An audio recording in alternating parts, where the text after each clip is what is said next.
Saya mengutuk keras tindakan-tindakan di luar batas kemanusiaan dan tidak beradab.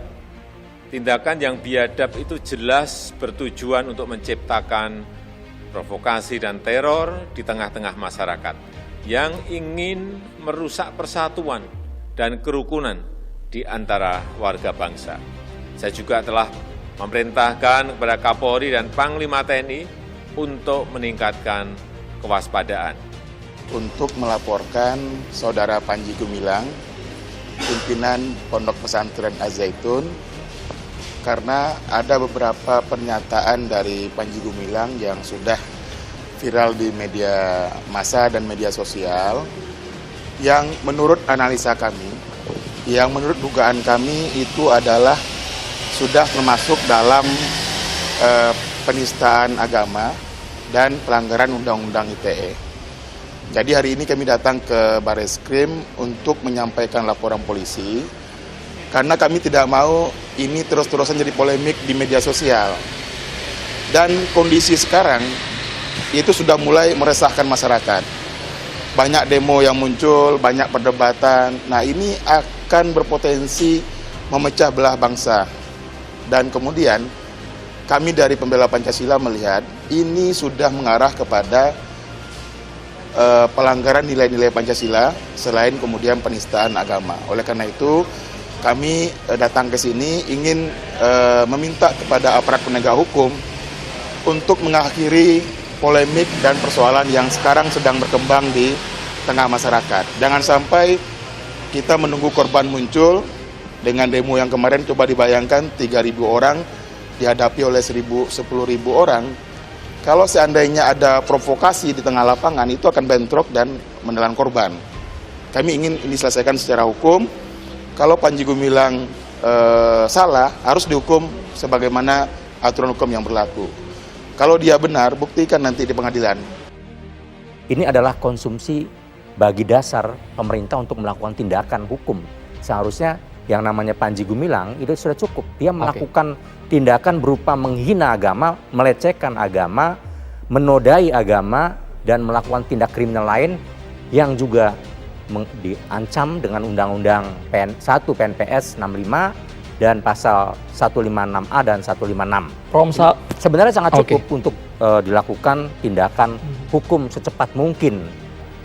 Panji Gumilang dan Mahat Az-Zaitun ini telah menyimpang dalam hal praktek bernegara karena apa? Dia terafiliasi dengan gerakan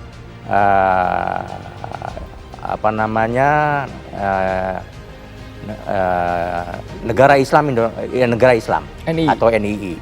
Dari mana diketahui dari cara mereka merekrut, ya, dengan spoil system mereka, kemudian dari cara mengeksploitasi mereka yang telah menjadi anggotanya, harta bendanya, keuangannya. Majelis Ulama Indonesia telah mengeluarkan fatwa nomor 38 sebagai dasar untuk mengukur bahwa yang dilakukan Panji Gumilang di Mahat Az-Zaitun dengan salatnya itu adalah menyimpang. Panji Gumilang, pimpinan Ponpes Al-Zaitun, resmi dilaporkan ke Bareskrim karena lakukan tindakan keji ini.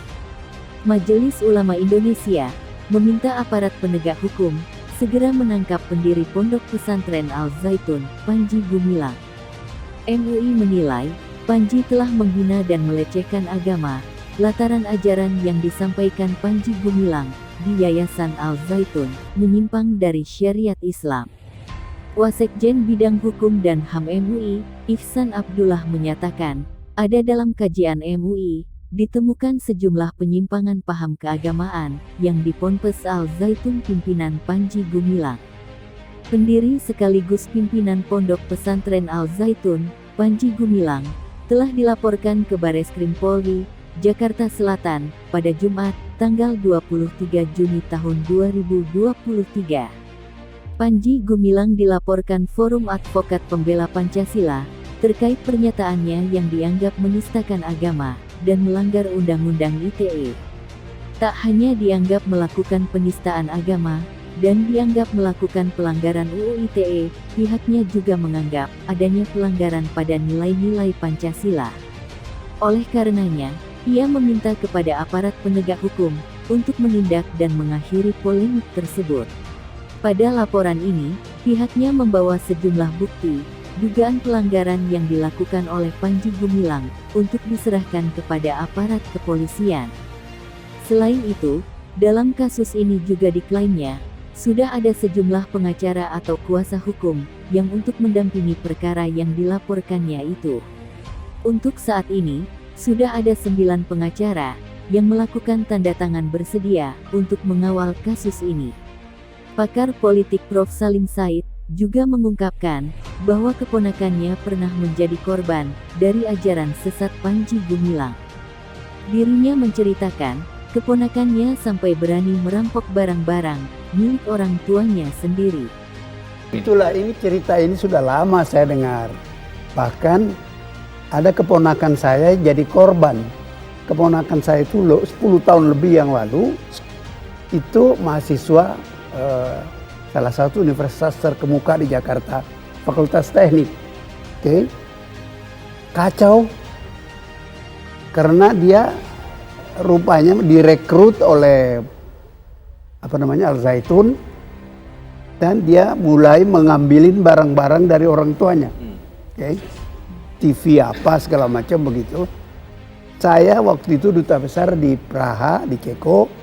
Saya menelpon teman-teman murid-murid saya yang di tentara.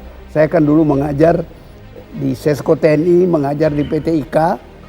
Banyak murid-murid saya masuk intelijen gitu, bertugas di intelijen. Saya minta tolong. Ini ada anak keponakan saya begini. Akhirnya saya ketika pulang ke Jakarta mereka bilang, kita nggak bisa apa-apa Pak. Alasannya apa Prof? Nggak jelas. Ya karena itu saya bilang pada Pak Ihsan,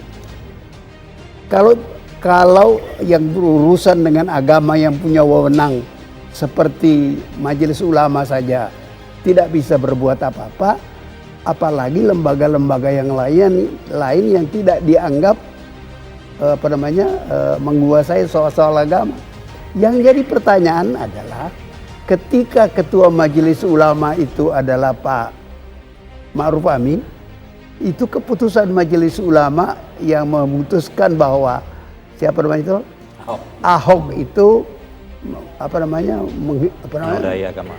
menghina agama ya. Al-Maidah 51. Al-Maidah 51 itu segera dieksekusi.